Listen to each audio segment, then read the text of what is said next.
Hello, and welcome to today's session. We're going to cover a lot today. If you haven't done your do now, please make sure to do your do now. Here are the directions. Make sure you are following your program manager and your fellowship volunteers on GitHub and also your classmates, and check out all the repositories that they have and see if there's anyone that interests you in particular. So if you haven't done your do now, please pause this video and do your do now. And now we're going to read today's objective on the count of 3, 2, 1. Coders will communicate with a variety of audiences through email. And our vocabulary word for this section is email. All right. So being able to communicate to different audiences and different people is a really important skill that's going to help you regardless of what you do, academically or professionally. So we think at Code Nation it's important to teach you how to do that. All right. So let's do a little turn and talk. I'm going to read these out loud. I want you to think in your head, okay? What would I do in these situations? So what tools would you use to communicate with these different audiences? So imagine you have to tell your parent or guardian about your report card. What tool would you use? What about your best friend about a new TV show you love? What about your crush about a funny joke? Your teacher about a missing homework assignment? What about sending a project to your employer? All right, so there's a number of different ways you can communicate.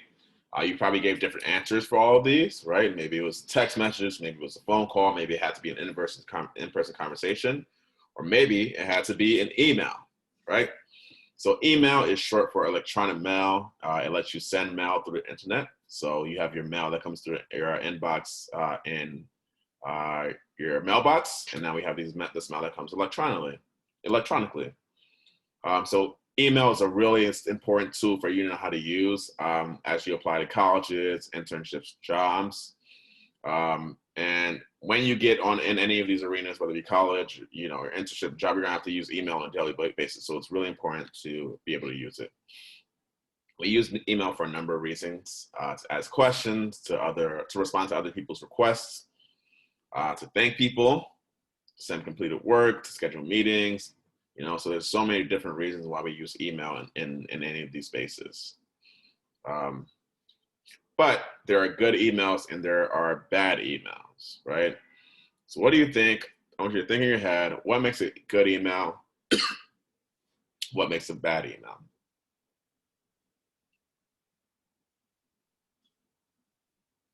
Okay. So here are some things that are important as you're sending emails, all right?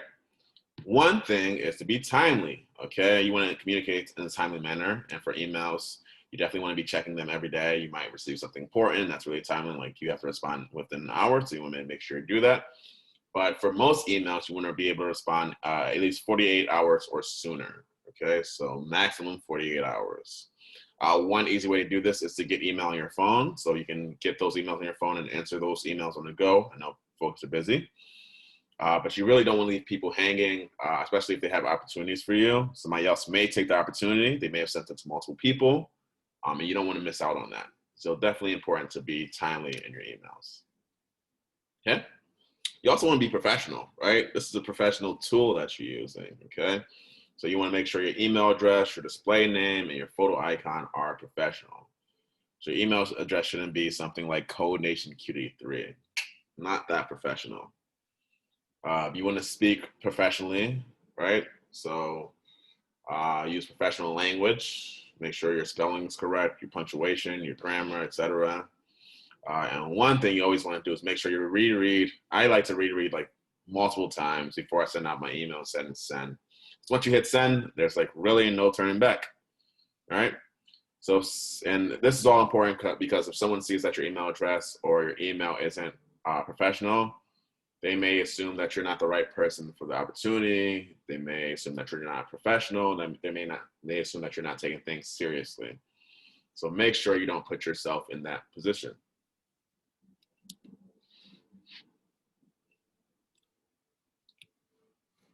All right? So let's start here. Let's do some examples, right? So what's wrong with this? emails so far? Give you a second, and then we'll reveal the answer. That email address, not that professional, right? The GOAT 415, right? Even if you are the GOAT, you definitely want to use something like your name for your email address, all right? So it can be your first, last name at, Gmail or yahoo.com, okay? That's a much more professional email address, okay? The subject line needs some work, okay? So you want to include a subject line that helps the reader, right? They want to know what they're clicking into. So make sure you include a meaningful subject line that helps to clarify what is inside the actual body of the email, right? And that helps them to pick which emails they want to read. If you need help, with yesterday's homework, you have class tomorrow, you want to let somebody know that in the subject so they know to read that email immediately, right? Okay. What is wrong here with this email? So now we see the email address is correct and the subject line is a little bit better, but what's wrong here? Grace, I need your help. Okay. With emails, you want to have some greeting etiquette. So using things like dear as your greeting, and sincerely as your or best regards, or thank you as your closing. Just how emails are written, just kind of how letters are written. Emails are just electronic mail. So you definitely want to make sure that you have that opening. Okay. What about this? We got a little bit more added here. So our opening is fixed. Dear Grace, I hope you're having a good day. I need your help. I don't understand the homework. Please help me. What's wrong with this? Okay. There's a few things wrong with this. One is you want to avoid all caps in your emails. Maybe all caps are okay in your text messages, but all caps usually means you're screaming and no one likes to be yelled at, even in an email, all right? So just say what you have to say, uncapitalized, all right? And if you have to add some emphasis, make sure you use your words and language to do that, all right? You also want to give complete information in the email. So the user knows what and when and what to do, right? If you don't include all the relevant information, then you'll probably need to send multiple emails instead of one because they won't know what to do, right?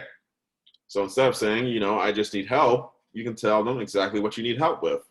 Can you please help me with question 2 in the homework? I don't understand how to make the buttons change colors when I click on them.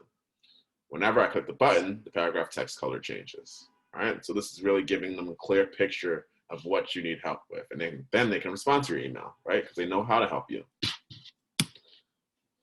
All right, what's wrong here? Email's looking better and better, but still something wrong here. All right, so one of the things that's wrong here is you want to include your full name and your signature, right? Standard sign off.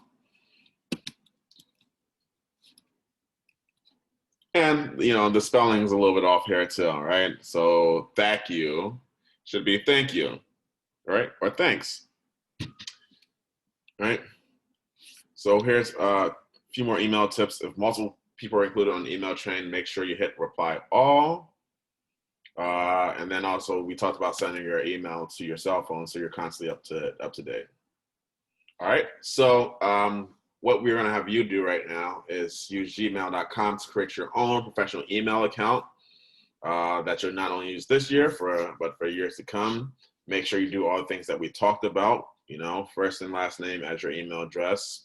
Make sure you have a password that you can remember, right? Because you have this email address for a long time. You'll need to check it, obviously, and respond to people in 48 hours. And if you think you already have a professional email address, make sure it's professional, right? All right, so you can spend some time doing that. You can pause this video, and when you're done, you can come back and then follow these directions. All right, so you're gonna write an email to your volunteer and CC your program manager from your new professional email address. All right, and you can, send one of these things. You can ask about the question, ask some questions to them, or tell them about your experience so far in the classroom. All right? So pause your video and go ahead and do that.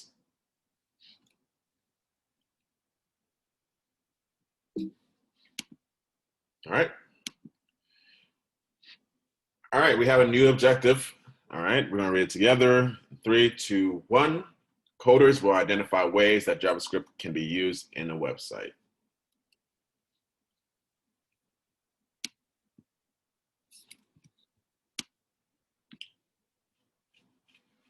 So in this unit, we really want to figure out where you ended up last year. We know that things were challenging at the end of last year with the pandemic. So we want to make sure that you have the tools to be successful for this class. So if you don't understand something, you want to let your volunteers know. Maybe you can write an email to them and let them know what you need help with. So it's really important to be vocal throughout this class, not only in this session, but in future sessions as well. Right? So we've already covered email. We're going to review JavaScript a little bit, and in the future lessons, we're going to review jQuery and do some review variables, data types, operators, concatenation, and using dev tools. It's okay. If you've never heard of any of this stuff, that's why we're going to go over it. And if you need more time with it, please let us know. All right. So this is the format of the upcoming lessons that we're going to do. It's going to be do now, direct teach. I got to practice an independent practice, and then we'll do a mini project, and then we'll celebrate these projects that you make. All right. So what is JavaScript used for again? Right. So we know HTML is used for structure, CSS is used for style, and JavaScript is used to make things interactive. Right. So JavaScript is a programming language that allows for dynamic behaviors, interactivity, and automation on the web page. Right. You should be familiar with jQuery, but if you're not, jQuery is a JavaScript library. So it helps you to do things more easily in JavaScript. So as I mentioned before, JavaScript is a programming language, okay? So what's a program? Program is a set of instructions and data given to a computer to perform a specific task. All right, so programming languages are the rules used to create a program, and JavaScript is one of those languages. We have languages like Python, Java, Swift, which you may have been introduced to before, but it's okay if you haven't. Okay. So you'll be writing your JavaScript code in this JavaScript pane in popcode, right? So you've written HTML, you've written the CSS pane, and there's a JavaScript pane right here too.